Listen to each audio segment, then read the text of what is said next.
ओम शांति। आज प्यारे मीठे भगवान की अव्यक्त मीठी मुरली मंथन की डेट है 4 अप्रैल 2021। तो चलिए मुरली को हम बड़े प्यार से सुनते हैं। मुरली हमारे जीवन में रंग भरती है, हमारे बोल को मीठा बनाती है और हमें हर एक प्राप्तियों से भरपूर करती है। मुरली मुरली के बारे में है कि क्यों श्री कृष्ण की मुरली का इतना गायन क्यों है। और ये भी पता है ना कि गोप गोपिका किस तरह से सूद बूद खो करके, हाँ, एक आंख पे काजल डाले हैं, एक पाँव में पायल पहने, किसी पर चुन्नी ओढ़े, उल्टे कपड़े पहने, कैसे भागती थी गोप गोपिकाएं, कृष्ण जी के मुरली बजती थी। तो यहाँ परमात्मा कोई काठ की मुरली नहीं बजा रहे, वो हमें ज्ञान मुरली सुना रहे, जिससे हमारा जीवन सुरीला हो जाएगा। और जब कृष्ण जी वृंदावन छोड़कर जब जा रहे थे अपने कर्तव्य पथ पर, तो सभी गोप गोपिकाएं रो रही थी कि न जाओ कान्हा, मत जाओ, हमें छोड़कर न जाओ। कान्हा जब आगे बढ़ रहे थे तो देखा राधा रास्ते पर लेट गई थी। कान्हा ने उन्हें बहुत मनाया तो राधा ने बोला कि आप जाओ, जहाँ जाओ जाओ, लेकिन मुझे मेरी मुरली दे जाओ। तो कृष्ण जी ने मुरली निकाल कर दे दी थी। तो किस चीज ने राधा को इतने बड़े दुख से उबार दिया? मुरली। ये वही ज्ञान मुरली है जो परमात्मा हम बच्चों को देने के लिए आए हैं। हमें रोज रोज सुना रहे, ज्ञान डांस करा रहे। तो उस मुरली को कितने प्यार से सुनना चाहिए, जो हमारा जीवन बना रही है, जो हमारे लाइफ को एक मीनिंग दे रही है। जैसे कि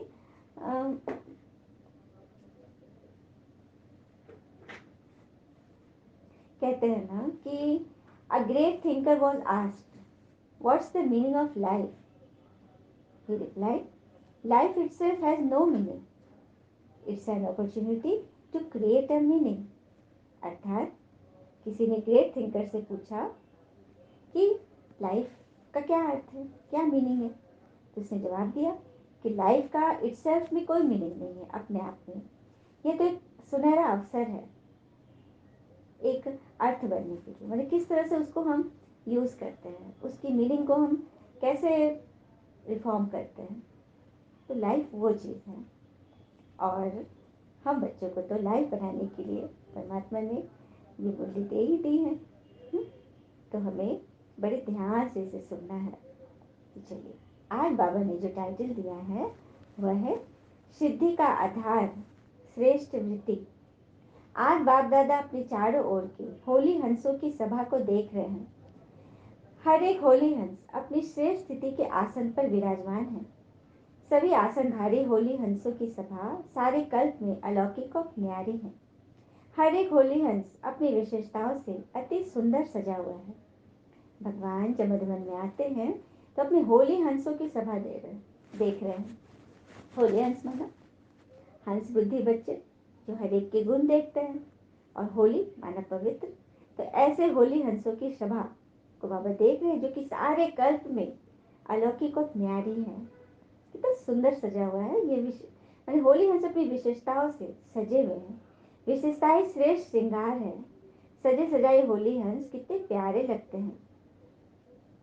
बाप दादा हर एक की विशेषताओं का श्रृंगार देख हर्षित हो रहे हैं। श्रृंगारे वह सभी है क्योंकि बाप दादा ने ब्राह्मण जन्म देते ही बचपन से ही विशेष आत्मा भव का वरदान दे दिया। बाबा कह रहे कि बच्चे श्रृंगारे तो सभी है, मतलब सब सजे हुए हैं, क्योंकि भगवान का बच्चा बनने पर ही जैसे हम मन से भगवान को बाबा मान लिए, उनका बच्चा बन के, तो भगवान हमें विशेष आत्मा भव का वरदान दे देते हैं। नंबरवार होते भी लास्ट नंबर भी विशेष आत्मा है।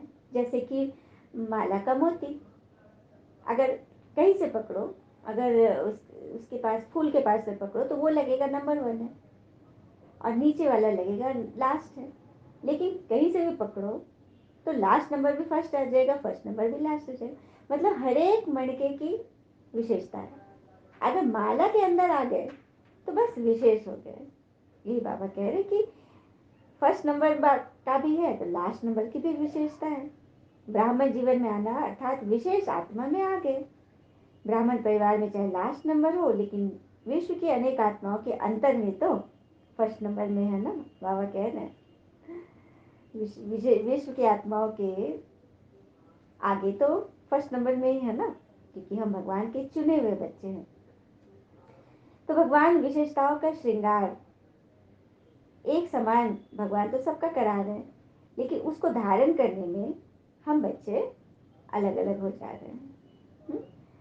स्व उन्नति के प्रति व सेवा की सफलता के प्रति एक रमणीक स्लोगन बाबा बता रहे हैं। आप सभी यह स्लोगन एक दो में कहते भी हो। हर कार्य में पहले आप, ये स्लोगन याद है ना। एक है पहले आप, दूसरा है पहले मैं।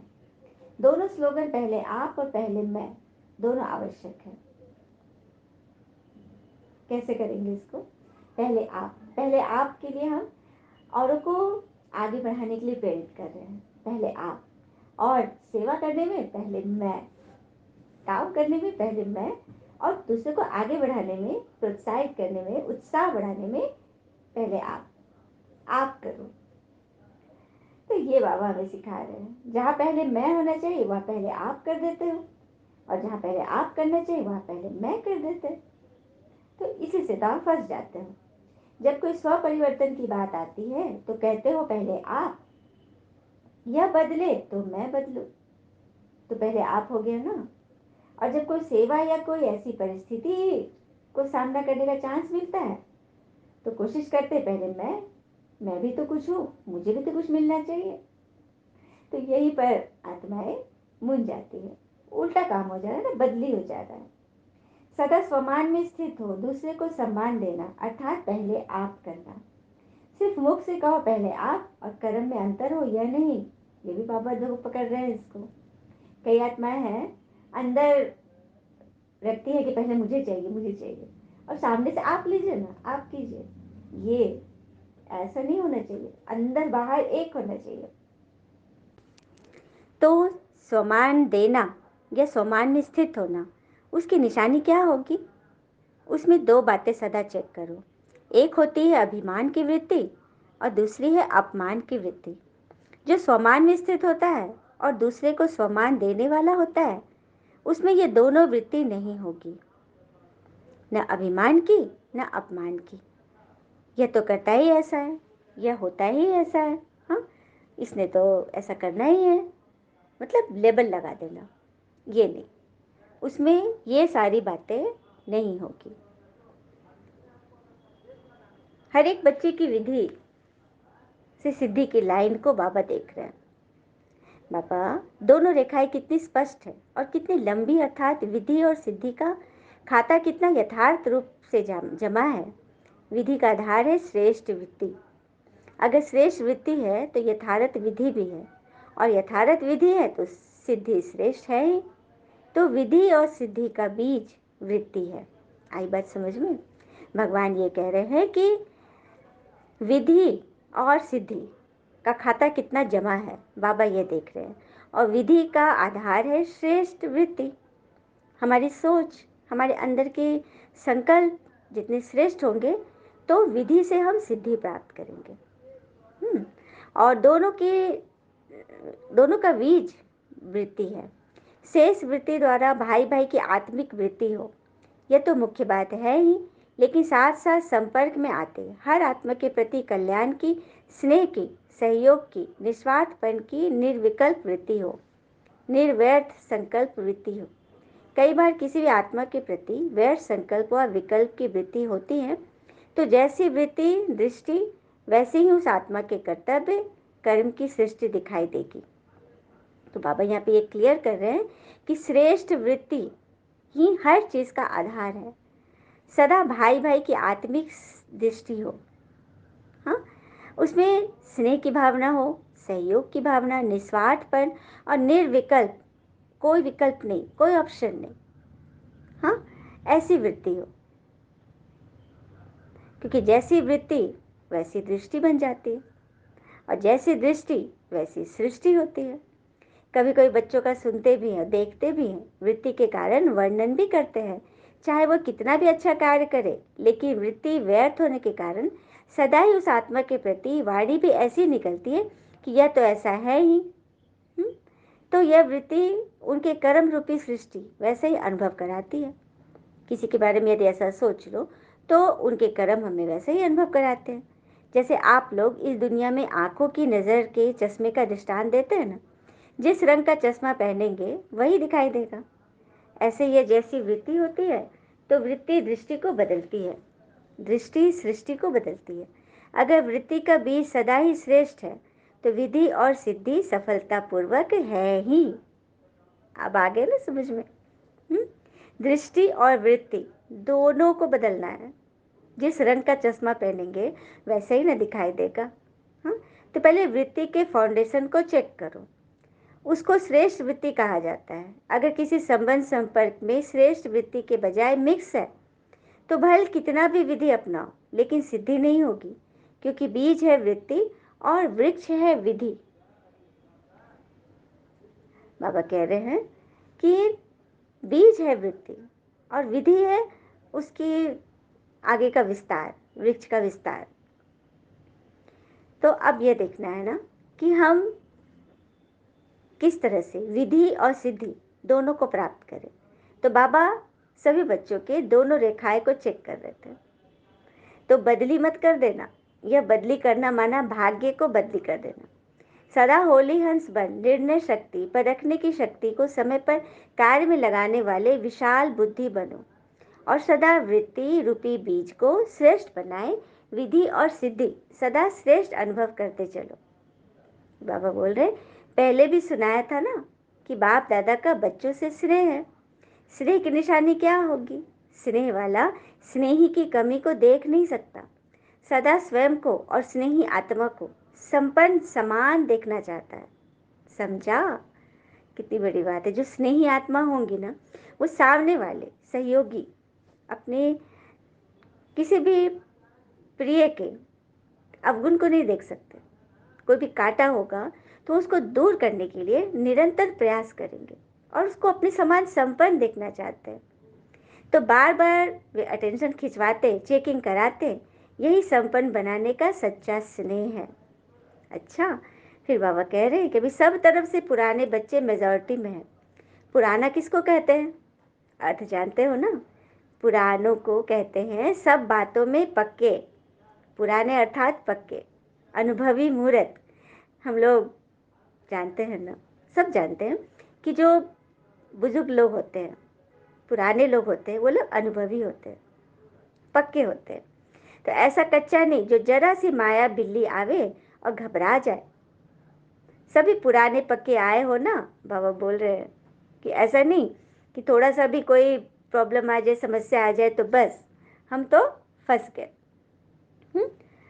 हाँ, कहते हैं ना कि जिंदगी का रास्ता बना बनाए नहीं मिलता, जिसने जैसा रास्ता बनाया उसे वैसी ही मंजिल मिलती है। और ये भी कहते हैं ना, पानी में डुबकी लगाकर तीर्थ किए हजार, इनसे क्या होगा अगर बदले नहीं विचार। तो ये मुरली हमारे विचारों को बदलती है। विचार बदल जाएंगे तो फिर वाणी और कर्म अपने आप श्रेष्ठ होंगे। हाँ? तो भगवान हमसे यही चाहते हैं कि सब अपने आप को बिल्कुल परफेक्ट बनाओ। फिर बाबा आगे समय का इशारा दे रहे हैं कि अब पता नहीं क्या होने वाला है, अगर कुछ होगा भी तो बता कर नहीं आएगा। इसलिए बाबा हमें अचानक के पेपर के लिए कहते हैं कि सदा एवर रेडी रहो, जो होगा वो अच्छे से अच्छा होगा। समझा? अच्छा, सर होली हंसों को, सर विशाल बुद्धि से स्वच्छ बुद्धि धारण करने वाले बुद्धिमान बच्चों को, सर्व शक्तियों को, सर्व विशेषताओं को समय प्रमाण कार्य में लाने वाले ज्ञानितु आत्माएं योगी बच्चों को भगवान की याद प्यार और नमस्ते। हम बच्चों की भी प्यारे शिव पिता को दिल से याद प्यार और गुड मॉर्निंग बाबा। चलिए, बाबा ने हमें वरदान दिया, मालिकपन की स्मृति द्वारा हाईएस्ट अथॉरिटी का अनुभव करने वाले कंबाइंड स्वरूपधारी भव। मालिकपन की स्मृति द्वारा हाईएस्ट अथॉरिटी का अनुभव करने वाले कंबाइंड स्वरूपधारी भव। कैसे बनेंगे? तो पहले अपने शरीर और आत्मा के कंबाइंड रूप को स्मृति में रखो। शरीर रचना है, आत्मा रचता है। इससे मालिकपन स्वतः स्मृति में होगा। आत्मा रचता अर्थात आत्मा is the creator and body is creation.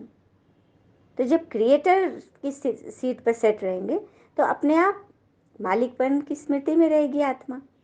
मालिकपन की स्मृति से स्वयं को हाईएस्ट अथॉरिटी अनुभव करोगे। शरीर को चलाने वाले होंगे। दूसरा, पिता और बच्चा शिव शक्ति के कंबाइंड स्वरूप की स्मृति से माया के विघ्नों को अथॉरिटी से पार कर लेंगे। देखा, जब हम मालिकपन की सीट पर होंगे ना, आत्मा जब रचता की सीट पर होगी क्रिएटर के रूप में, तो भगवान की याद स्वतः बनी रहेगी। कंबाइंड स्वरूप की स्मृति से माया के विघ्नों को हम अथॉरिटी से पार करेंगे, अधिकार से। ये है मालिकपन की स्मृति द्वारा हाईएस्ट अथॉरिटी का अनुभव करने वाले कंबाइंड स्वरूप धारी बनना। तो सबको बनना है ना। क्योंकि भगवान हमसे कहते हैं कि बिल्कुल, और एक बात बिल्कुल ध्यान में रखनी है कि जिस प्रकार पेड़ पर नए पत्ते आने के लिए पतझड़ का होना आवश्यक है, उसी प्रकार कामयाब होने के लिए संघर्ष का होना भी आवश्यक है। क्योंकि संघर्ष के बिना हम कुछ भी नहीं कर सकते। अब कहते हैं ना कि मृत्यु के ठीक पहले मनुष्य को वो सब कर्म दिखने लगते हैं जो उसने जीवन भर किए। तो कर्म कुछ ऐसे करो जिसे देखते समय चेहरे पर सुकून हो, न कि डर। तो ऐसे सुकून दिलाने के लिए तो भगवान हमें मुरली रोज रोज सुनाते हैं। एक दिन भी मिस हो रहा है क्या? बिल्कुल नहीं। तो और जिंदगी का नियम है अपना, फिक्र में रहोगे तो खुद जलोगे और बेफिक्र रहोगे तो दुनिया जलेगी, है ना। तो हंसते खेलते हुए मुरली सुनते रहना है और मालिकपन की स्मृति से हाईएस्ट अथॉरिटी वाला बनना है। स्लोगन, विस्तार को सेकंड में समाकर ज्ञान के सार का अनुभव करो और कराओ। विस्तार को जब बहुत ज़्यादा फैल हो गया, उसको सेकंड में समा लो, सार में समा लो, अपने आप को समेट लो। जब बातें बहुत बढ़ जाती है, हलचल हो जाता है, उस वक्त बिंदु रूप में आत्मा को सेट करो और परमात्मा के से कंबाइंड हो जाओ। याद करो, उनकी बातें याद करो, उनके स्वरूप को फील करो, उनकी छत्र छाया के नीचे बैठ जाओ। तो ऐसा अनुभव करो और कराओ। अच्छा, ओम शांति। शुक्र मीठे बाबा, वो बाबा के प्यारे प्यारे बच्चे। थैंक यू बाबा। All is well always. ओम शांति।